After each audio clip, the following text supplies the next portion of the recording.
Coach Pruitt said this is the one and only for you for the season. Do you appreciate that? I do. Give you more time just to focus on the. Yeah, it's hard. I mean, during the preparation, it's hard to get much sleep, much less, go to other obligations.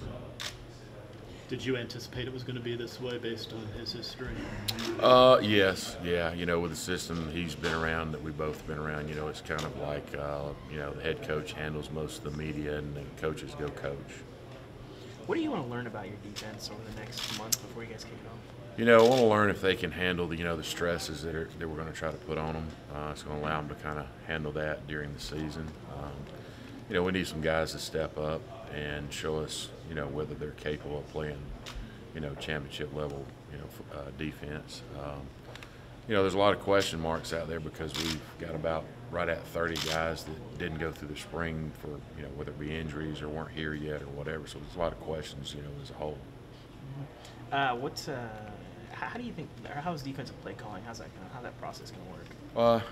It's going to work off of, areas of the field, down in distance, personnel from the offense. Oh no, I just mean like the actual product. How's that? Well, it'll be a cumulative, kind of plan, I guess you might say, with Coach Pruitt, Coach Kelly, Coach Rump, Rocker, and Coach Fair, and myself. And that's kind of the way that we've always learned how to do it. It's kind of a big group process, and that way, each guy learns, when the time comes, whether you call it or not, you could do it, at any point in time. You and Jeremy go way back from the Hoover days. Just even back then, what did you see in him that made you think maybe he could be in this position one day? And what's the biggest way he's changed since those years? Well, I think with him, football has always been a part of his life. His dad been a long time high school coach in Alabama, and I think 3 or 4 years in Tennessee. So that's just been what he does. His brother also coaches. And every time we always, whether we get together or talk, that's what we always talked about was football. So that just goes to show you where his mind usually always is over the years.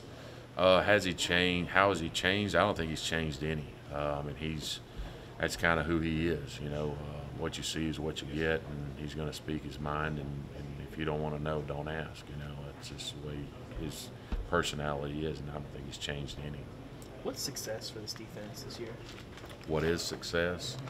Well, obviously, we want to play at a high level. We want to go out and stop the run. We want to be, a dominant force in stopping the run and create, favorable situations for us down and distance-wise. It's, obviously the main goal is for us as a team is to win.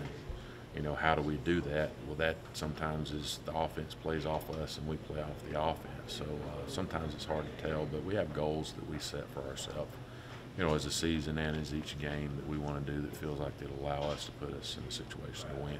The first thing you mentioned was stopping the run. That's something this defense has really struggled to do the last couple of years. What do you see that makes you think y'all can turn that around?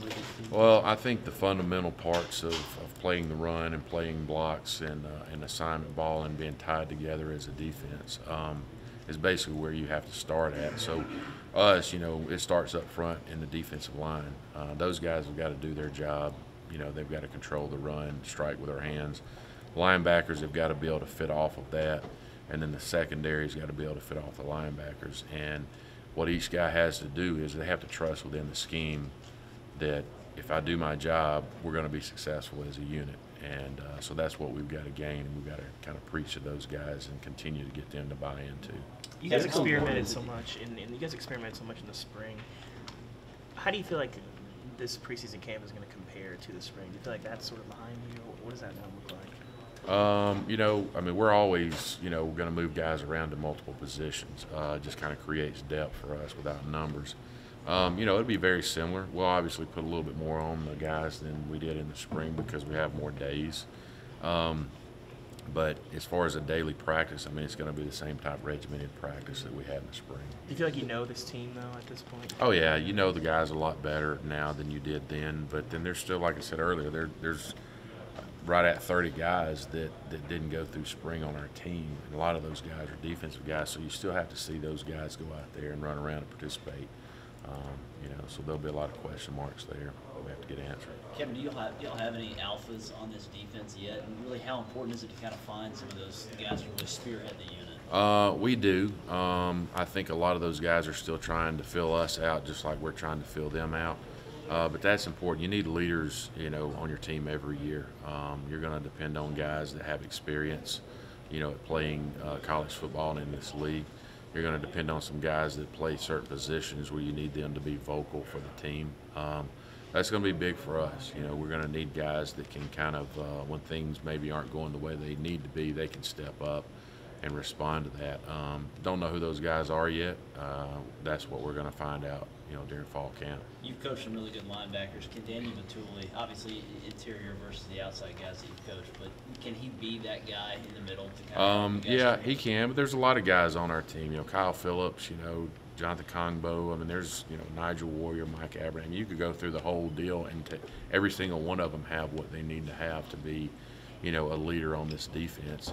And as a coach, you'd love for that to be the case, every single one of them. But he does have those characteristics. Coach, how much of a benefit is it, do you think, for all the SEC experience you guys have on this staff? I mean, it's not going to be new to go to Auburn or the Swamp. And does that feed over? Can that translate to the team? Yeah, there's no doubt. I mean, when you're familiar with the league, it obviously helps you understand and anticipate, and you go into these, the stadiums, and a lot of times the way the coaches, what their philosophies are, but there's no doubt that it does. I mean, sometimes, when you look at this league, it's the premier league in college football. It's hard to come into here because these guys, I mean, the coaches you're going to coach against and the players, they don't care who you are, where you've coached, and where you're from. They're trying to, do the same thing we're trying to do. We're trying to win the game. So kind of same question off the field. I know you're not talking about specific players, but recruiting-wise, how big of I mean, you're wearing a different shirt now, but you're going, I imagine, to a lot of the same high schools, a lot of the same communities, and as are other guys on the staff. Is that carried over as well, you think? Yeah. I mean, it's like anything. When you get to know people, they know who you are and kind of what you're about. And and a lot of us on our staff started coaching high school football, so you go into these schools and you've kind of been there and done that, so you kind of bring a different perspective. And I think a lot of the places that we've recruited, know who we are, so that helps. Do you remember watching Tennessee football in better days when they had a lot of future NFL guys on defense? Oh yeah. I remember, So who are some of the players you just remember?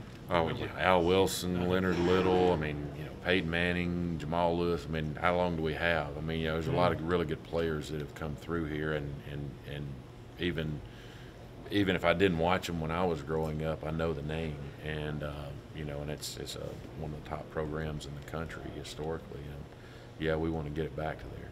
How much do you value the opportunity to get to know these players as people first, and then get to see what they can do for you as players? A lot, because you have to learn how people think, how they learn, what kind of makes them, go. So really, to me, in my opinion, that's the first thing that I have to know, because, Daniel Batuli may not learn the same way that Will Ignat does. So me as a coach and a teacher, I have to change that to get to each one of these guys. So to me, that's the most important part.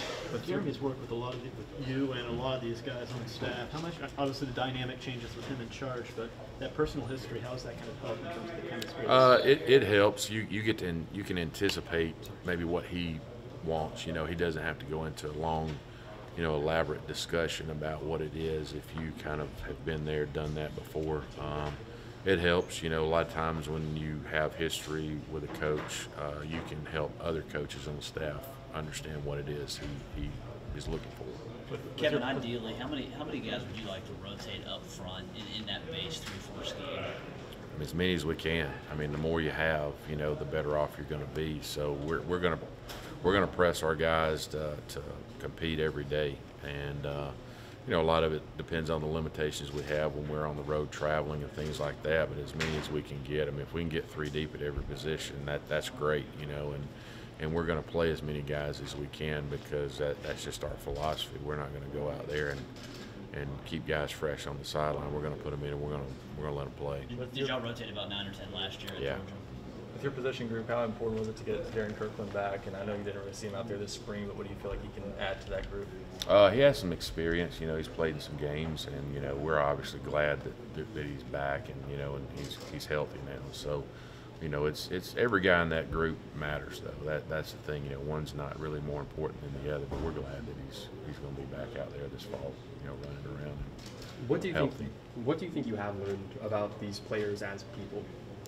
I mean, I mean, players are people, you know. I mean, they have issues on and off the field, you know, whether it be personal or whatever, you know, whether it be, you know, moving in and out of dorms or in and out of, you know, apartments or whatever. So that's the thing is our approach as coaches is we try to treat them as people. You know, when we go onto the field, okay, this is business, but when we walk off, we try to be personal with them, and a lot of that comes, I think, from our high school coaching backgrounds because, you know, you're the dad, you're the counselor, you know, you're the chauffeur, you know, you have to do a lot of things for those kids because they may not have it. And we kind of carry on that same approach now, so we try to be close with our players on and off the field. Physically, Will Ignat kind of has the requisite size and even skill set that some of the linebackers that you've coached at whether Alabama or Georgia. What does he have to do, though, to kind of take the next step in terms of becoming a reliable player on You the know, field? I think he's got to continue to grow, continue to develop. You know, he's still just going to be a true sophomore, if I'm not mistaken. And you know, and there's a process you have to go through sometimes to be a college football player. And it's not that you don't have the ability; it's just you have to have the knowledge, you know, the understanding how to study film, how to prepare, how to eat, you know, how to train, the whole process. And you know, and I think he's got an ability to be a good player here, but you know, a lot of that's just a process he has to go through to get to that point. You know, Kevin, in recruiting, how close do you guys stick to measurables for each position? Is that very much? I know lots been written about Nick and his system and what he does. Yeah, I mean, we want to get, you know, we have measurables at each position that we want to focus on, and you know, we feel like that, you know, it's when you're trying to evaluate, you know, recruits, you're trying to find guys that fit that box, you might say. But then there's a lot of things with the character, you know, are those, they're going to be able to take the coaching the way we coach, they're going to be able to take the grind and the work, you know, and there's a lot of factors that go into that. Are they the kind of, you know, person, you know, that you want in the program too? So there's a lot of factors, but it's very similar to what they do. Were you pleased with the work that was done in the spring, and what do you hope for in terms of the retention through the off season? Yeah, we were pleased. We have a long way to go, but we did make progress. So you can say, yeah, I mean, you know, coaches are never really always pleased and happy, but yes, to that point.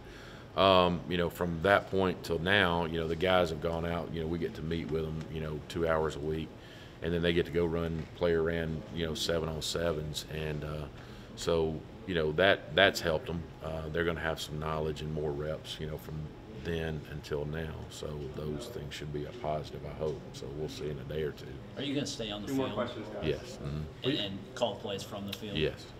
You guys moved some guys to corner this spring. You've added even more at that position since then. Do you guys feel, I know you've got a lot of uncertainty there still, but do you feel a little bit better about just knowing you have at least a lot of options, a lot of competition there? Yeah, I mean, yes. I mean, when you go create, for several reasons, you can develop your team when you have more numbers. You can have 2 spots going and guys aren't waiting for their turn to get reps. That helps from a fall camp, spring standpoint. And then, yes, it gives you more options, so you can go out there and you can move guys around. You can figure out what position fits them the best. So, yeah, we're looking forward to that and getting out there with the guys and, you know, and having them run around.